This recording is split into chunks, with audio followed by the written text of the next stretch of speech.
and welcome. My name is Christy and I'm one of the mentors here in the app. And I wanted to talk about what's on your shelf for this semester. So as people are joining, if you have any questions, there will be a playback of this, and you can ask questions now or ask them later in the comments below. On the replay, I mean. But I am glad you're here today. If you're watching, just wanted to answer these questions that I have received previously in the app. Hi and welcome. And just wanted to go through all the different levels. There's 4 different levels that I'm covering: preschool, elementary, middle, high school, one from each level, just to kind of get some excitement about that second semester, the reads that are ahead, and what you have going on. And I think that that's always something for me that I enjoy, is having those books, those titles that I'm waiting for and watching for and wondering about. Sometimes I have questions. I'm thinking, should we skip this one? Should we skip that one? Or if we're reading all of them, which one should we be excited about, and that kind of thing. Maybe even sometimes I've moved them around because the one that we really wanted to read I might save for last, something like that. So that is what I was getting after today, and I hope that this is helpful as you join. So I will just go ahead and get started. And I realized also I wanted to acknowledge the fact that some people are already, when I say this semester, you're not perfectly at halfway through. At week 18 is maybe the halfway mark, and when you finish that, you're halfway there. Some people may be starting in the first semester right now. So this is, but I did want to do the second half of the read alouds or readers, or in the high school, the 20s or the 30s. Just wanted to, highlight some of those in the latter half of each level. So that might, reach more people as far as where you are in the level that you're in. If you happen to be towards the end of the level, you may have some that you can comment on if you want to tell your favorite from the level that you're in the second half, or even just your favorite from the whole year. That would be great as well. So if you are doing a level and you have a favorite book that you've read, go ahead and tell us about that in the comments. I would love to hear from you, to hear which book you've liked the most, which one connected with your family or with a certain child in your family. Maybe ones, I know often whenever I'm reading a book, sometimes it's not connecting with me, even if I pre-read the book. It wasn't one of my favorites until I saw it through the eyes of one of my guys that loved the book. It didn't become a favorite, but then maybe on my second read, when I read it with another group of sons or another son in the future, it became one of my favorites, even if it wasn't, initially I didn't think it was going to be a favorite, or it wasn't striking me as a favorite at the beginning of the book especially. So hang in there. These books were chosen for a reason. They are excellent books that really do connect with a lot of families and a lot of students. So I hope you're enjoying your reading this semester. And again, tell us favorites if you can think of one of the favorites from this semester or from a previous semester and that kind of thing. So I'm going to kick it off with preschool and say that one of the books in the second half of the preschool is a classic, Mike Mulligan and More. And Virginia Lee Burton has an excellent, I wanted to say, in case you missed this introduction, I read back over it today and I had forgotten a lot of this. I'm sure I read it back in the day because I'm one of those people that loves reading, from page 1 all the way through. I read the introduction every time. And sometimes we skip over those kind of things. But anyway, this would be a great, this introduction, if you have this on your shelves from previously when you did preschool. If you have a student who loves writing, it would be great to see just her story of writing and how she came to that from she had a different interest, and then through just a series of events, her trajectory changed. So I think this would be an interesting introduction to read, even for your older kids, older students. I think this might be a good thing for them to read. But these have, there's a collection of just favorites from Mike Mulligan and his steam shovel. I love how In the introduction, she talks about Jay Leno. The introduction talks about how this book was instrumental for Jay Leno, about his career, which is funny.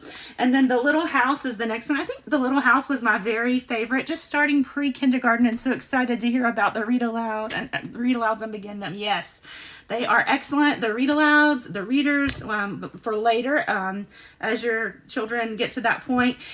They're excellent picks, and this preschool is what we're covering at this moment. And I have one from elementary and one from middle school, and then actually I snuck in a couple of other titles that I wanted to mention, and then from high school. So just picking one from each level. So Mike Mulligan and his steam shovel, and then The Little House was my very favorite in this book. It's about a house that basically is in the city and how the city changes over time, and it grows, and the peaceful life from before changes, and then it's kind of a comment on city versus country life, and what happens for this little house and for the family that lives there. So that is a very sweet story.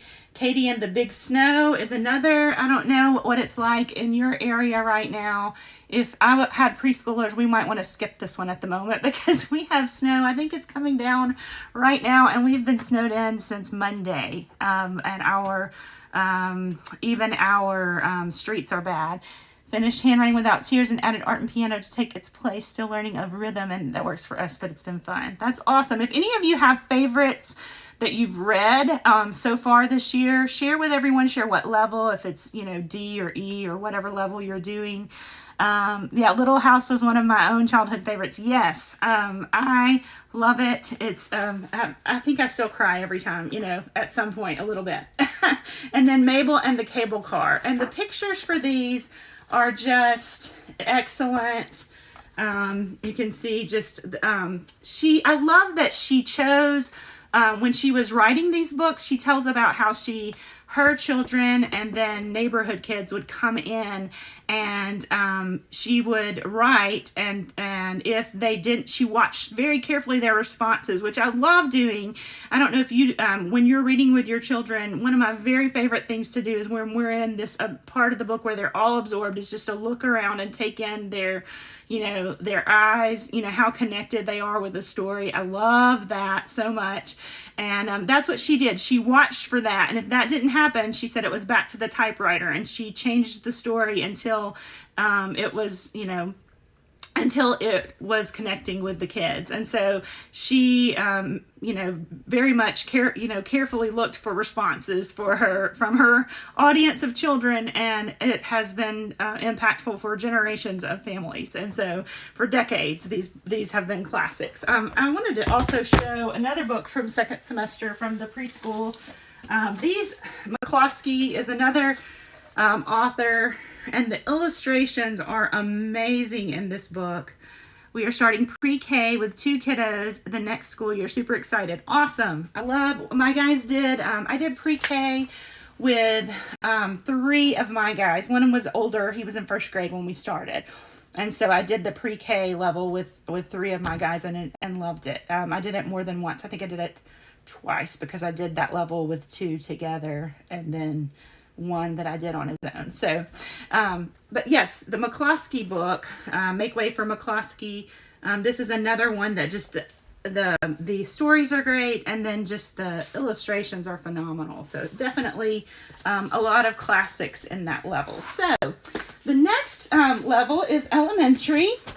And I do not have the book to show you, but Fever 1793, I refreshed my memory. I think I might have it somewhere in my shelves, but it's about the yellow fever epidemic in Philadelphia, and basically it's during the hot summer months. And I was just thinking about how that would be they were suffering with the heat during that time. And I think that might be a good one to read during cold months, when you're not, like, a different kind of thing that you're experiencing. Like, okay, well, we're not experiencing that. We're snowed in, but we are not experiencing this horrible situation. I think sometimes the books are hard. They're tough subjects, and there are hard things that are happening.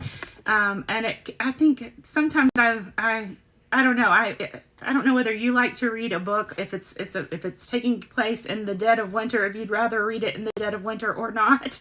But just in case that matters when you read it, it is during the hot summer months. And it was interesting to me. I traveled overseas and taught for a couple of years after college, and I traveled to countries this was in my 20s, right after college, where where families were still contending with yellow fever. So I had to have a vaccine in order to enter the country. You couldn't enter the country without it. In fact, if you didn't have it, I was told by a very nice English lady that they would, her daughter was in the Peace Corps, and she said that there were people in her group that didn't have it before they came, and they pulled out a needle from underneath a table or something and vaccinated people in the airport in this West African country. And she was like, so definitely make sure you have it in your passport, or the stamp or whatever we had to have, to show that we had the vaccination. So anyway, this is from 1793 in Philadelphia. So pretty far back there. The real people that are in the story, in case you want to know about that, this is in level D. Again, the book is Fever, 1793. Washington, Jefferson, Benjamin Rush, and Alexander Hamilton were the real people that I noted that were in the book. And so it covers medical speculation. Wait, I want to read this comment. My first son is so ready to learn. I'm starting off easy and learning how to homeschool, so we're both ready to jump in next fall. Yes, that's exciting, and welcome. We're glad you're here. Okay, so yes, so medical speculation, remedies, misinformation, assumptions about moral choices causing illness. Maybe you didn't go to church enough or something like that, so therefore you have the yellow fever. Like these were some of the things that were happening in that time. Also, the socioeconomic realities of a crisis like that were kind of covered. How things were different for the wealthy or how the illness covered all of them, but then some of the realities were different there. So that was interesting. The main character is Matilda, or Maddie Cook. There's a strained mother-daughter relationship in the book, but you see the real love that is there as well. So that some of the parts of the book that I noted were that the bells told each death with the number of years for each life that was lost. So that affected kind of the tone of the book as they were doing whatever they were doing in any given day. There's this dreaded sound of the bells, and at some point they said we're going to stop doing that because it was just so overwhelming. Oh, this is also from level D. Thank you, Nancy. Tolliver's Secret, The Courage of Sarah Noble, and Nyanuki. Level E, Turn Homeward, Hannah Lee, George Washington Carver, and From Slave to Scientist, or actually that's the subtitle, From Slave to Scientist. I loved all of those. All of those books were great. Tolliver's Secret, it's a good biographic, what am I trying to say? Historical fiction book. So there are fictional characters and there are real characters, like with this book. And Turn Homeward, Hannah Lee, that was an eye-opening book, I think. And then George Washington Carver as well. There's so much in that book that I didn't know about. And so reading about his life and the school and all of that was fascinating. So yes. Fever 1793 from that same level that Nancy mentioned, D. Let's see. So throughout the dreaded, sound of saying, the bells would tell you whether it was a 21-year-old or a 7-year-old that had died. And I think we can identify with that, watching the news and seeing, information come in. There were some situations that caused Maddie to problem solve and use knowledge she learned from listening to her grandfather's stories and his knowledge that from being advice for being a soldier that help her as she goes through. There's the impact on the city of 40,000 at that time. Philadelphia had 40,000 people. So not just the impact on one family, but how it affected the whole city. So excellent book. Look forward to that one. Again, Fever 1793, and it's about yellow fever in Philadelphia. So that is the one from D. And then from the middle school, there was no one asked about middle school. I put a little post up asking if anyone had any questions, and no one mentioned any of the middle school books, so I just picked F. From level F, I have in the second half, A Long Walk to Water is a good one to talk about. This is a pretty short book. It's not one of the longer. Here's some of the others from the book, from that level. This is a read aloud. And this is one of the readers, actually.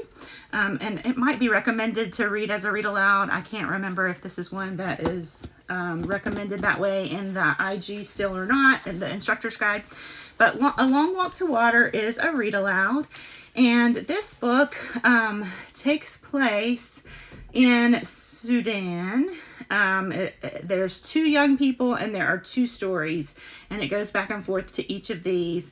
And I love that it kind of brings you up to date at the end and tells you about them. Don't miss, if you have a chance to afterward, you could watch on, you can look online, search by the author's name, Linda Sue Park, and you can see an interview with the people, some of the people involved in this book. And that was interesting to, or people that she based the book on. And so, and some really good news at the end for, you go through the story, and it is gut-wrenching. It is a hard story, and there are some graphic depictions. There's some violence in the book. Again, this is middle school. There's some violence and just some really hard realities from what was happening with these children and on this long walk, and they were in a desperate condition. And so it is it's very well written. If you know Linda Sue Park, she's written there are a number of Sonlight titles by her. She's an excellent author, and this is definitely one I would look forward to and enjoyed, covering the story with my children, and especially the good news at the end, some positive things that came out of the hardship that happened during the book. And so I can't remember if that's included at the end of this, but there's a lot of resilience that happens in this book, and so it's a good story for that. I also wanted to mention Shadow Spinner. This is at the beginning of the second semester, so you may have already read this one at this point in the year. But Shadow Spinner is one we get questions about a lot because it does take place in a harem. And so this is middle school again. Shahrazad, I think is how you say the name, begins a story every night, and it's kind of an Esther story. It's important in the Middle Eastern culture, so it is a good story to know, kind of like we have a Cinderella story. These are important cultural stories, and you will see this story mentioned in lots of other places and in other literature. And so basically, this is a good one to know about. And so it's definitely a good one to read together, but it is an excellent story. So yes, that. And then I also wanted to mention one other from level F. This is a reader, Habibi. This is one that I just think, because of what is happening with Israel right now, this is a story from middle school that is a good one that covers a little bit about that. I do think it's a good story. I read this with my guys. I opted to, even though it was a reader, because I wanted to really discuss. There's the Jewish people are in the story. Palestine is covered. There are people from all sides, and in this story, everyone is okay except for Christians, and they're just big oafs, basically. That's how it's kind of presented in the story. The only Christians that appear are these goofy missionaries that are there, and they're opportunistic and they're rude and that kind of thing. And so I don't want you to skip it because I've said that. I'd love for you to read it. I'm glad we read it, and our boys. I think it's good for you to see how people might look at Christians, and how we do need to be sure that our intentions are pure and that we're not opportunistic about going, basically that when we enter a new culture, we're not there like sightseeing or, you know, it's not about absorbing, you know, information for ourselves or that kind of thing, or going on a tour or that kind of thing, taking pictures. It's, you know, we're there for the people. And so I think that it, you know, it kind of brought to light some things that we could discuss about how people who don't have the same worldview might view missionaries or Christians in general. And so anyway, it was an excellent book, lots of great discussion, and a really good story. This was good for us. We had a really difficult move about 9 years ago, and we just moved from one state to another. It wasn't far away, it wasn't hard in that way, but we were just really at home in this in the area where we lived, and we moved to a new place, and it was just really, my oldest was in 6th grade. It was a hard time to move, and this family moved to you know, from the U.S. To Israel, where they had to learn all of these rules, cultural rules that could be very devastating if they didn't know, you know, all of the rules in that culture. And so the dad panics when his, you know, kids are doing certain things, and he is from the culture, the wife is from the U.S. And so so yeah, you learn a lot about that intercultural situation, and also missing home, you know, being displaced in a new area. And it was really, I think it was really good for us to read in the middle of a move. So lots of good things about this book. There's a little teenage romance type thing, but it makes sense that she added that because part of the cultural, there's a little cultural part that deals with that. So, okay. And then the last thing is high school. And I wanted to mention, just because we're mentioning Israel again, 6-Day Hero is a newer title, and this is an excellent book to read about the war in Israel. And this is from, let's see, I don't see this, but yes, it takes place in Israel, and it's called the 6-Day Hero. That's an excellent one to read. You may not know just from the book that from the front cover that's what the book is about, but yeah, it's about when Israel was 19 years old, and what happens with that 6-day war. So anyway, that's important. That was a great title as well. I was asked about this book, Kon-Tiki, and I realized that this is from 330. And this one is also from level 300, the 6-Day Hero. This book, Kon-Tiki, is an excellent book. It is from the literature, and it's from week 17, so if you haven't read it, but I was specifically asked about it, so I'm going to basically highly recommend this title. It's excellent. Basically, it covers these really ingenious people from... they were World War II veterans that come back, and they are disproving a theory or proving a theory.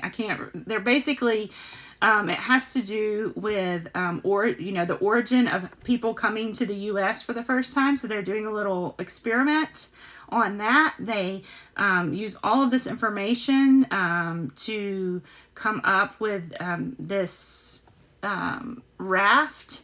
And this was interesting to me because in my reading in December, I read a book about Elizabeth Elliot. There's becoming Elizabeth Elliot and then being Elizabeth Elliot. And I read the Elliot books, and I thought I'd read all of that back then, so I wasn't going to read any of it. But I heard Ellen Vaughn, the author, and I've read her books with Chuck Colson before, so I was interested in anything she writes. And so I listened to the interview with her, and then I was like, oh wow, I think I want to read these books, and I'm really glad I did. There was a lot of new, just really helpful things that I read in December in her book there, and that just personally, I enjoyed the book a lot.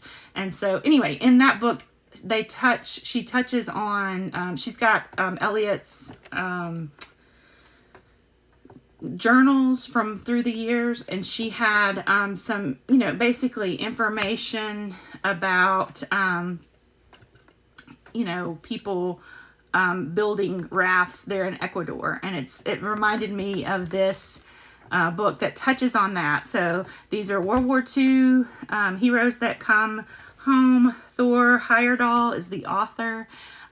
These guys, some were radio operators and things like that in World War II, and the time out on the ocean, and just if you have anyone interested in marine biology, I mean, just it's very interesting, and it's very absorbing, and it's very well written. So it's about these guys, and they go on this very adventuresome journey. They have to kind of work out problems, and they limit themselves to only what people would have had in a certain year as they're making the raft that they make. And so it's very, very interesting. They want to prove, or just poke holes in the assumptions, I think. And so I just think from a perspective of people that were just really were questioning the assumptions of their day, critical thinking, it's a really good read. And so anyway, highly recommended for lots and lots of reasons. So that's a good title. Another one, the last one that was mentioned in the app is The Blackbird Girls. And this is a title, it's related to, there are 3 girls involved in this story, and it takes place, basically they're writing from 1986 and 1941. And so you have Valentina and Oksana from 1986, and then Rivka from 1941. And it's just a story, it's told in alternating perspectives among these 3 girls. And these girls that really didn't get along, and there was some rudeness, and then they've always been enemies. They find themselves on this train, and they have these new lives. They have to figure out why their parents told them the things that they were told, and they begin to learn what it means to trust another person. And so she has to face these lies that she's been told all her life, and she has to keep a secret, and there's danger involved. And so this is around Chernobyl and the explosion. And so basically at the end, it shows how hatred and intolerance and oppression are no match for the power of true friendship. That's how it ends up. So again, a great ending for the Blackbird Girls. So I really enjoyed the title, and yeah, it says a disaster that changes their lives, a friendship that lasts a lifetime. So a very absorbing and excellent read. And I think that might be available on audio. I think I read this, and then also if I was driving, I might supplement that with the Libby or Audible. I can't remember which one, but anyway. So yeah, those are some of the titles. If you have a title that we didn't talk about and you are wondering about it, and it's on your shelf, and or one that you think looks interesting, if you have any questions, ask about that in the app. If you have one you want to recommend, or say that this was one of your favorites, or one that really connected with your family, let us know. That's helpful to other people as you get excited. I know if I ever saw on social media one of the books that was coming up, I got excited as I read about that. Let people know if you're going to give away any spoilers, but you can just in generalities give a little encouraging word about the book that you just finished. If it's something that you really enjoyed, share that in the group. And we hope that you have gotten a good start to this semester, and hope you have a great day. Thanks.